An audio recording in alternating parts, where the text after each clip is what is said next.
반갑습니다. 우리 청년들 잘들 계셨어요? 반갑습니다. 우리 옆에 있는 분들하고 인사 나눌까요? 반갑습니다. 환영합니다. 축복합니다.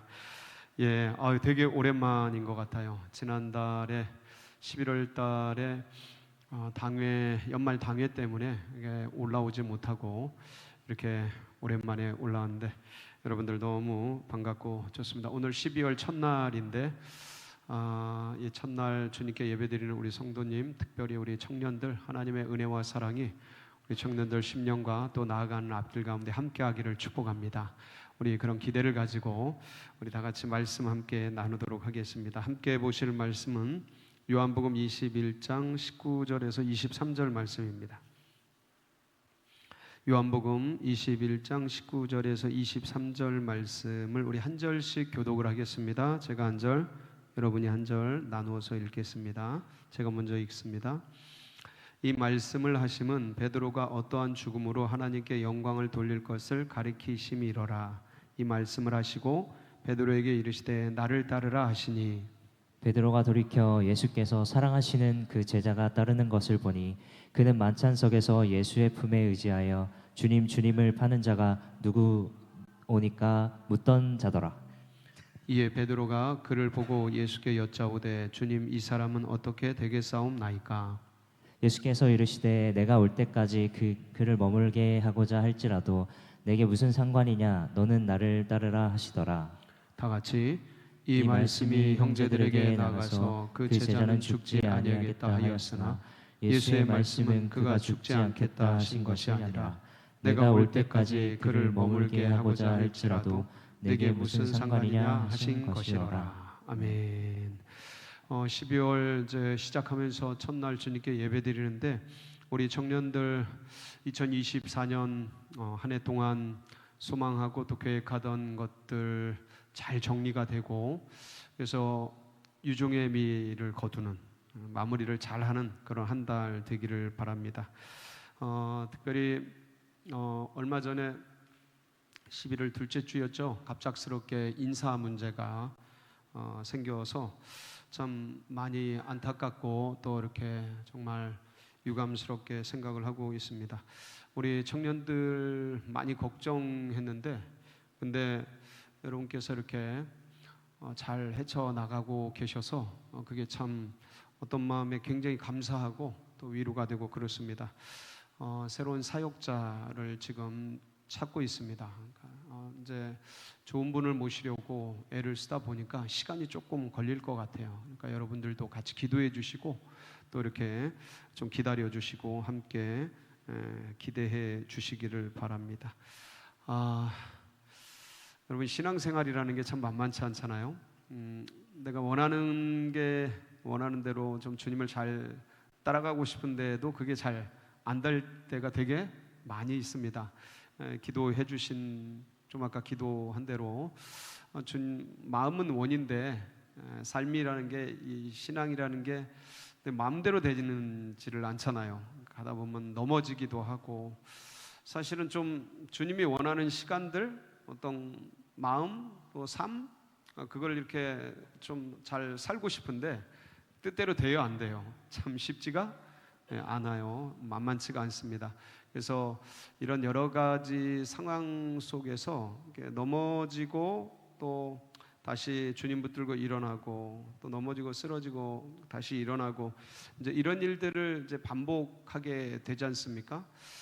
그러면서 어느 때는 이거 내가 제대로 지금 신앙생활을 하고 있나 이제 뭐 그런 답답함도 있을 수 있고 이게 내가 너무 나약한 거 아닌가 이제 그런 생각도 들고 좌절감도 들고 실망감도 들고 스스로에 대해서 본인에 대해서 여러 가지 이제 그런 어려움들이 이제 생길 수 있는데 오늘 말씀은 어떤 말씀이냐면 사실은 여러분들과 같은 청년들입니다. 예수님 포함해서 베드로도 그렇고 다 여러분들과 같은 청년들이에요. 이분들이 뭐 다른 저같이 뭐 50대가 되고 뭐 60대가 되고 그런 분들이 아니고 전부 청년들이에요. 이분들이. 그래서 오늘 말씀은 자꾸 넘어지고 쓰러지는 이유들이 뭘까? 이제 그런 부분들에 대해서 같이 이제 고민할 수 있는 말씀이면서, 그러면서 어떻게 하면 거기로부터 일어날 수 있을까? 이제 내가 어떻게 하면 좀 이렇게 넘어지고 쓰러지는 걸 반복하는 게 아니라 좀 꾸준하게 좀 달려갈 수 있을까? 주님 앞에서. 그래서 신앙의 어떤 일관성, 그런 것들을 어떻게 가지고 갈까를 뭐 해답처럼 보여주고 드러내주는 그런 말씀이 되겠습니다. 그러니까 여러분께서 이 말씀을 좀 가슴으로 받아들이시고, 그리고 이래서 그랬구나 하는 그런 어떤 부분들을 내 안에서 좀 같이 찾아보고, 그러면서 다시 한번 좀 정비를 하고, 나의 어떤 신앙, 나의 어떤 삶을 이렇게 정비를 하고, 그리고 다시 한번 주를 향해서 결단하고, 다시 한번 푯대를 붙들고 달려가기로 결심하는 그런 시간이 되시기를 축복합니다. 오늘의 주인공이 누구죠? 오늘 말씀의 주인공은 베드로입니다. 여러분, 베드로는 예수님의 수석, 제일 앞장서서 따랐고, 나이도 예수님보다 많아요. 나이도 제일 많고, 그리고 제일 먼저 항상 어떤 일이 있으면 이렇게 돌파해 나가고, 그렇게 따라갔던 그 제자입니다. 근데 여러분들, 오늘 읽은 이 말씀의 배경이 뭐냐면, 이게 이제 요한복음 21장 마지막 부분에 나타나는 오늘 말씀인데, 그 앞에 어떤 일이 있냐면, 이 베드로에게 주님께서 최후의 만찬, 기억나세요? 레오나르도 다빈치의 그 최후의 만찬, 그 최후의 만찬 속에서 주님이 그 만찬 그 전후로 해서 막 뭐라고 하시냐면, 네가 오늘 밤 나를 몇 번 부인하리라? 3번 부인할 거다 하고 이제 예고를 합니다. 그랬더니 베드로가 무슨 말씀입니까? 저는 죽을지언정 주님을 부인하지 않겠습니다. 이제 딱 그래요. 그러니까 이제 네가 오늘 밤 닭 울기 전에 3번 나를 부인하게 될 것이다. 이제 그렇게 해서 이제 얘기가 끝납니다. 얘기가 끝나고, 그리고 이제 최후의 만찬이 지나가고, 그다음에 이제 겟세마네 가게 되고, 그리고 이제 예수님이 체포가 되시죠.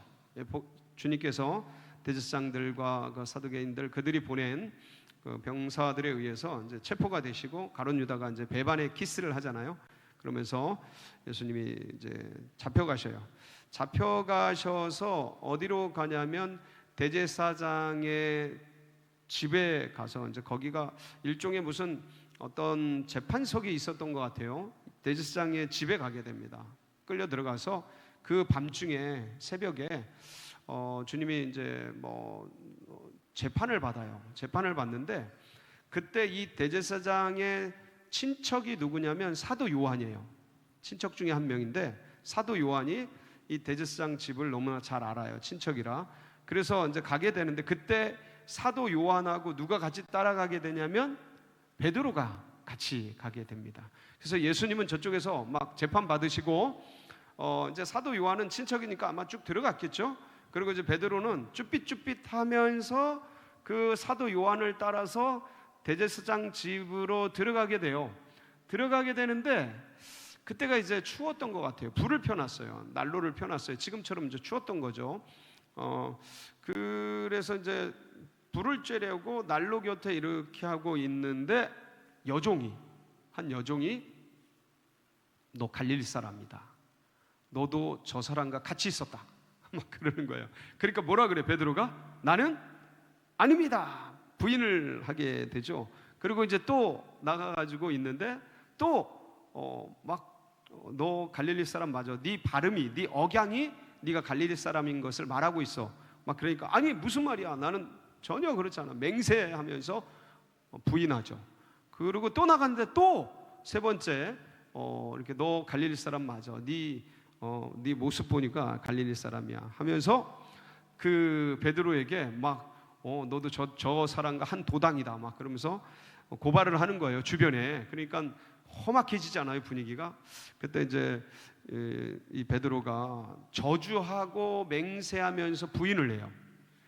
부인을 하고 가까스로 피해가지고 나갔어요. 가까스로 피해서 나갔는데 그때 뭐가 울어요? 닭이 우는 거야. 닭이 꽁 하고 이제 닭이 우는 거야. 닭이 우는데 그 닭 울음소리를 들으면서 마태복음 26장 75절이에요. 마지막 절인데 한번 보실까요? 75절 같이 한번 읽어봐요. 시작. 예, 베드로가 예수의 말씀에 닭 울기 전에 네가 3번 나를 부인하리라 하심이 생각나서 밖에 나가서 심히 뭐해요? 밖에 나가서 막 통곡이 우는 거잖아요. 우는데 베드로가 왜 울었을까를 생각하자면 예수님은 베드로가 부인할 것을 미리 알고 계셨던 거죠. 그러니까 그런 어떤 주님의 마음이 생각나서 그러면서 이제 말씀이 생각난 거예요. 주님이 나보고 네가 오늘 밤 닭 울기 전에 3번 부인한다고 얘기를 하셨는데 내가 그런 사람이었구나. 그러면서 이제 막 울어요. 근데 그때 그 부인을 할 때 그 사도 요한도 있었거든요. 사도 요한도 있고 주변에 사람들도 많고 그러니까 저 사람 저 예수 심판받는 예수 내가 모른다. 우리가 그 정도는 아니잖아요, 여러분. 삶을 살아가면서 넘어지고 쓰러질 때가 있지만 나 예수 몰라. 사람들 앞에서 그러지는 않잖아요. 혹시 그러나요? 그럴 리는 없잖아요. 아무리 내가 땅바닥에 좀 신앙이 떨어지고 뭐 이렇게 음란한 죄를 짓고 넘어지고 쓰러지고 그럴지라도 한 개인적으로 그러지 사람들 앞에서 나 예수 몰라. 나 예수 안 믿어.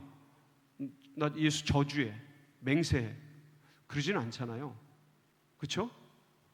그러니까 이게 굉장히 심각한 죄인 거예요. 가룟 유다는 예수님을 팔았는데 가룟 유다가 예수님을 판 거랑 베드로가 예수님을 저주하고 부인하고 맹세한 거랑 뭐가 더 심각한 것 같아요, 여러분? 내가 보기엔 도찐, 개찐 비슷해. 뭐 그렇게 큰 차이가 없어.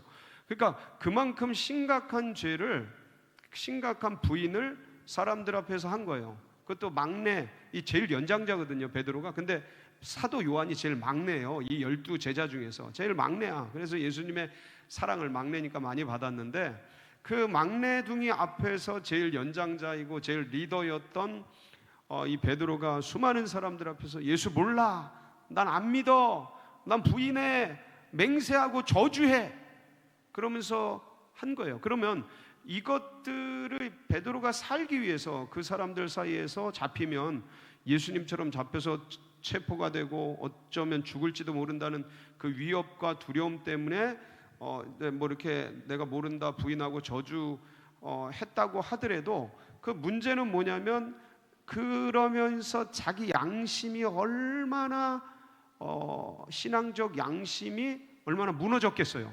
왜 여러분들 예배 나오고 이렇게 기도하고 말씀 읽고 그러면 뭔가 뿌듯하고 신앙적으로 뭔가 자라나지만 여러분들 죄짓고 음란하고 막 하나님이 원치 않는 그런 일을 하고 그러면 마음이 어때요? 기분이 좋아져요? 아니면 뭔가 신앙 양심이 눌려져요?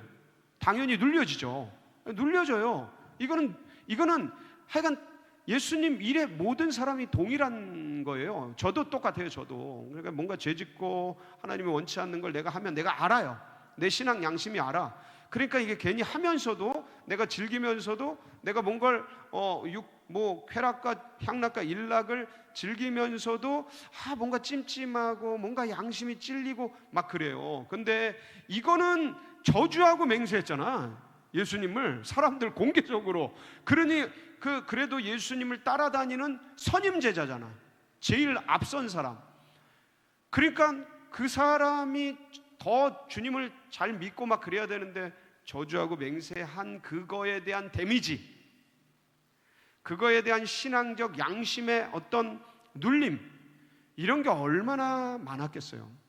그러니까 눌리는 거야. 그래서 사람들 보기도 민망하고 이제는 내가 예수님 믿는다고 말하는 것도, 내가 예수님의 제자라고 말하는 것도 이거 참 있을 수 없는 일들이 벌어졌고, 그리고 막내둥이 앞에서는 권위 안 써요. 이제 권위.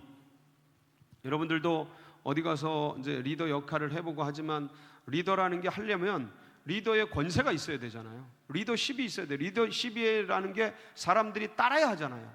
따라야 하는데 예수 믿는 사람이 예수의 제자로서 리더가 예수를 부인해 버렸으니 무슨 리더십이 서겠어요? 그것도 막내둥이 앞에서, 사람들 앞에서 부인하고 맹세했으니 그거는 그러니까 권위 안 서는 거예요. 리더십이 땅바닥에 떨어진 거죠. 그러니까 예수 믿는 것 자체가 신앙 양심적으로 굉장히 아주 그냥 바닥이고 무너지고 땅바닥에 떨어지고, 그러니까 사도직, 그러니까 예수 믿는 거, 사도의 리더십, 사도 중에서 선임 사도인데 이런 모든 게 그냥 다 무너진 거예요. 그러니까 여러분들 경험이 젊은이들은 늘 그 어떤 죄에 노출이 돼 있잖아요. 젊기 때문에. 그래서 내가 원치는 않지만 죄로 넘어지면 얼마나 하나님 앞에 민망하고 좀 죄스러워요. 양심이 찔리고, 그렇죠? 이제 그런 어떤 상태가 베드로는 굉장히 심각한 거죠. 굉장히 심각하게 넘어지고 쓰러진 거예요. 자, 그런데 주님께서 이제 찾아오신 거예요. 찾아오셔서 이게 이제 갈릴리에서 이제 셀 모임을 하는 거예요. 갈릴리 바닷가에 해변 조찬 셀 모임을 하는데 7명의 제자들과 함께, 다른 제자들은 딴 데 있었어요 이때. 7명의 제자들과 함께 예수님이 모여서 베드로에게 이제 식사를 준비해 주시고 나눠 주시면서 베드로에게 뭐라고 하냐면 시몬의 아들, 요한의 아들 시몬아, 네가 나를 다른 사람들보다 더 사랑하느냐 하고 물어봐요 예수님이. 그게 뭐냐면 그 비교급을 쓰잖아요. 다른 사람들보다 더 나를 사랑하느냐 하고 그 사람들이 있는 데서, 그러니까 되게 어떤 면에서는 이제 민망한 상황인데, 중요한 건 주님이 지금 뭐를 하시려고 그러냐면 3번 사랑하느냐 물으셔요 주님이. 그러니까 베드로가 사랑한다고 대답을 해요. 그러니까 그건 뭐냐면 3번 부인했잖아요. 이 부인한 것을 주님께서 사람들 앞에서 공개적으로 부인했으니까 공개적으로 사랑 고백을 통해서 회복시켜 주시는 거죠. 회복시켜 주시는 거예요. 일으켜 주시는 거예요.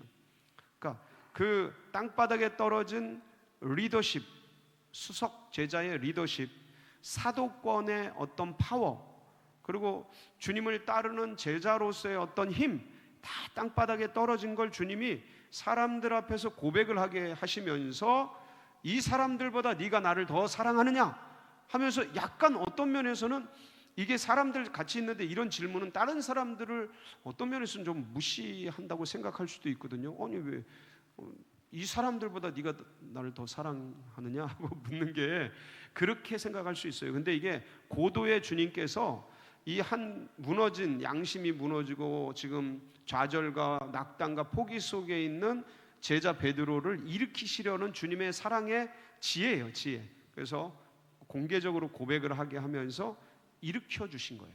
자, 주님도 여러분이 죄를 짓고 넘어지고 쓰러질 때 주님이 찾아오셔서 일으켜 주시고, 그리고 그래도 해야 된다 하면서 끌어올려 주시고, 그렇게 한 것이 한두 번이 아니죠.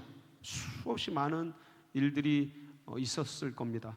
여러분들, 아기가 엄마라는 말을 내뱉기까지 엄마 하고 이제 아기가 말을 하잖아요.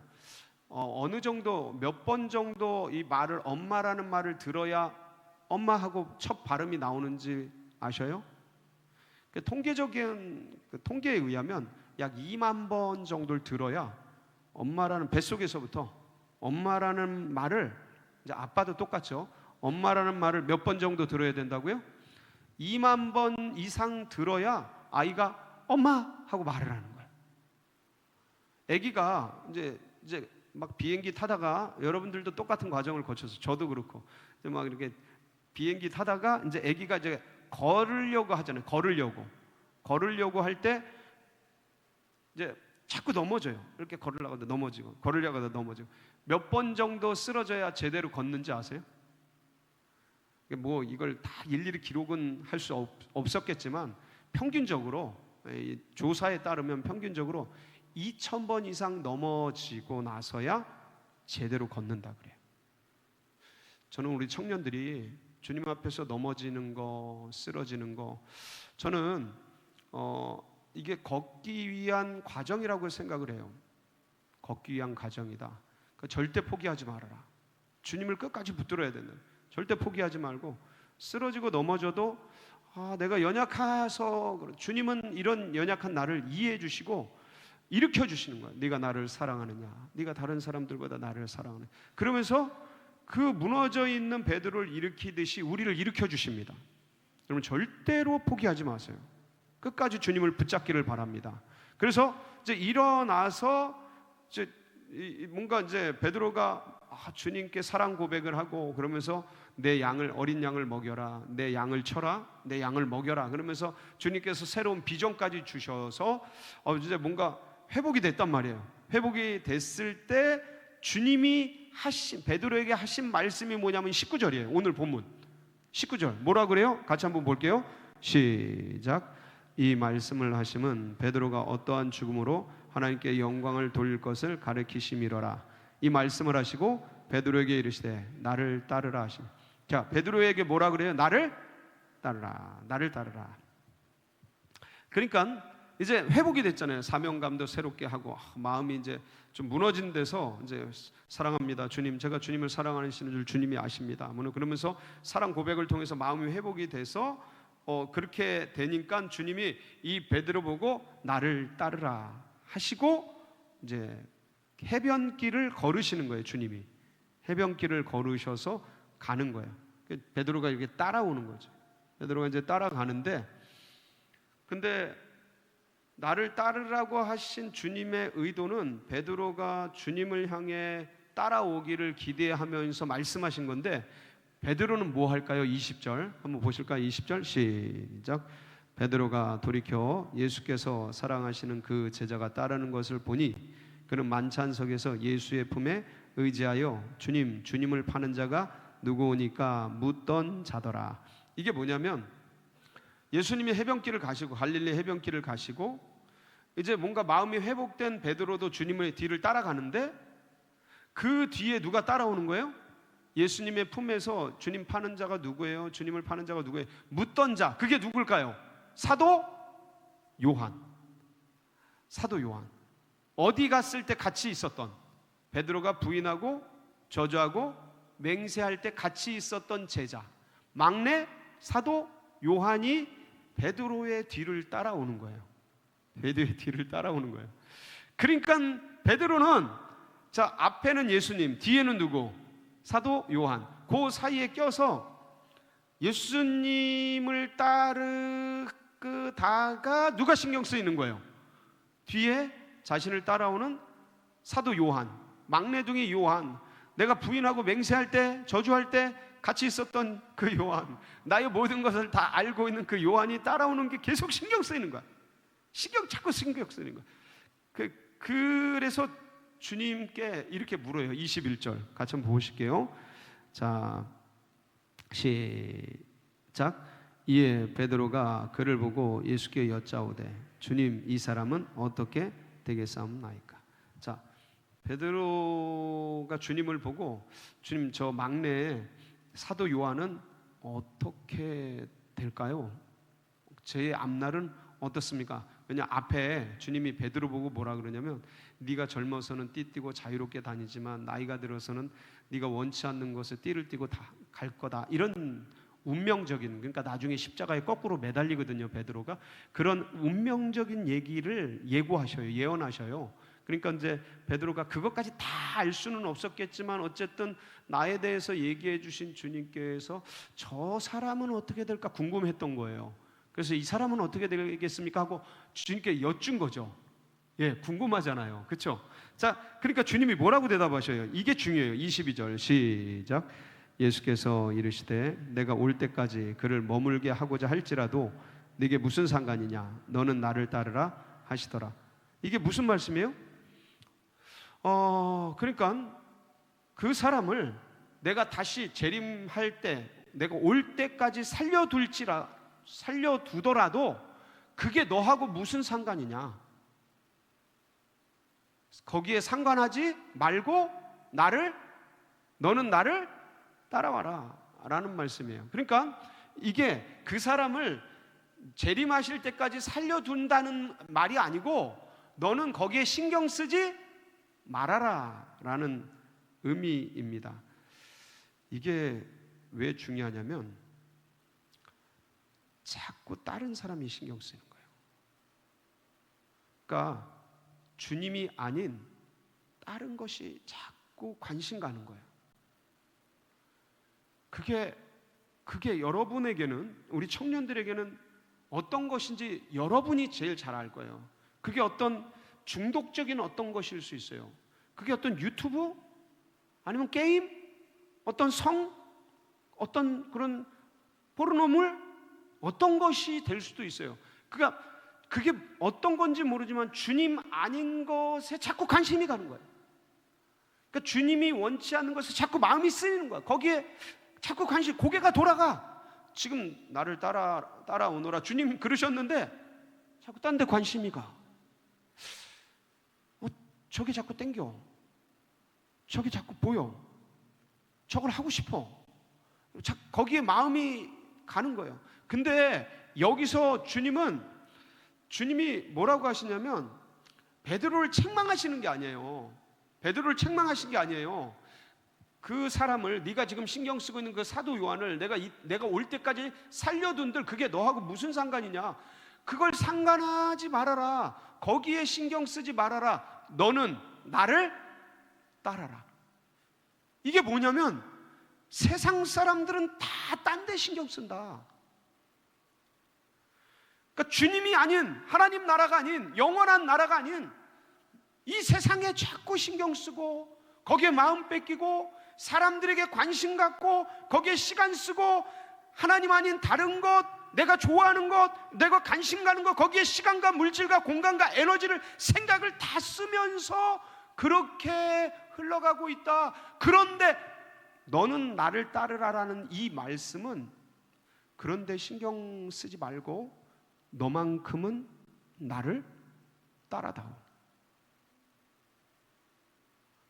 세상 사람들이 다 세상으로 흘러가고 의식들이 세속적이 되어가고 관심들이 하나님 아닌 영원한 것이 아닌 전부 이 세상의 어떠한 것으로 마음과 시간과 공간과 에너지를 다 쓰는데 전부 흘러가고 있는데 너는 나를 따르라 라는 말씀은 너만큼은 제발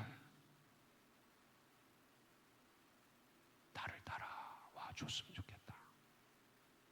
너는 부디 주님 나라를 향해 다오.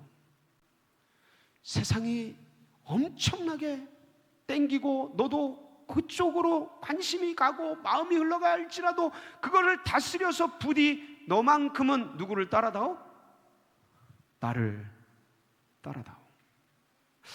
사랑하는 우리 청년 여러분, 참 많은 것들이 관심 가질 수 있는, 유혹하고 또 나도 관심이 많은 그러한 시즌을 지나고 있어요. 근데 여러분들, 제가 여러분들에게 분명히 좀 말씀을 드리고 싶어요. 주님이 가장 지혜로우셔요.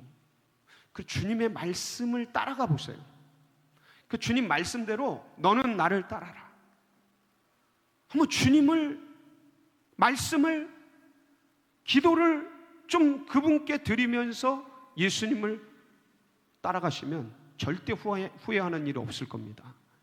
주님이 여러분의 인생을 책임지실 겁니다.